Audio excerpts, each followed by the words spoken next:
Gold remains conflicted by the ongoing dialogue surrounding the next increase in Fed rates. Joining us to help make sense of it all is Kitco's Global Trading Director, Peter Hug.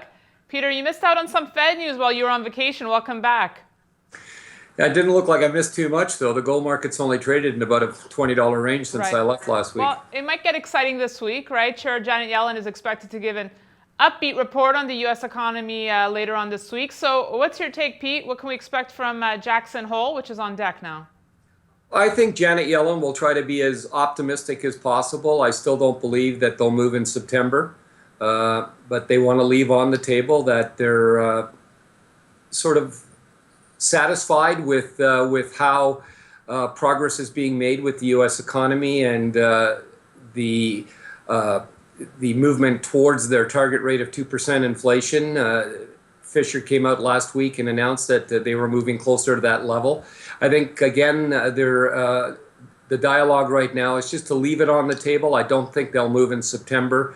And December is so far away. To set up a trade in anticipation of a December rate increase, in my opinion, is much too premature. So, Pete, if we look at gold now, we find ourselves in this thin market. So which range are you expecting for gold here? Well, we're still in August. Got another week and a half left to go. I think the market starts to get a little bit more active towards mid week next week. There'll be some volatility after Yellen speaks on Friday. But I think, the recent range over the past couple of weeks, the 1330, 1355 range is likely to hold until we get through to Labor Day. So do you think maybe the best trade here is no trade, especially ahead of the big Fed summit? Gold seems to be developing a triangle pattern. Could Janet Yellen trigger a breakout? Could, and it's a thin market. That's why I'm suggesting that there might be some volatility on Friday. My sort of comments over the past almost 3 weeks now is I think it's relevant, more relevant than ever, to hold your core position. It's a very difficult market to trade. It's very thin. You're getting these, $10, $15 pops either side of the market on almost a daily basis.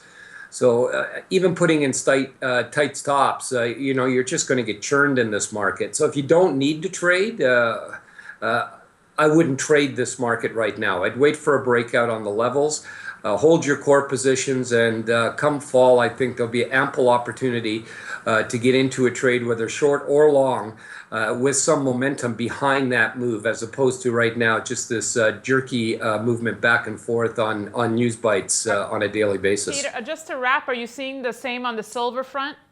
Well, silver, as I mentioned to you probably about 2 or 3 shows ago, I thought was a little rich relative gold when it hit a 66-to-1 ratio, and I suggested that it was more fairly valued at around 72-to-1 to gold.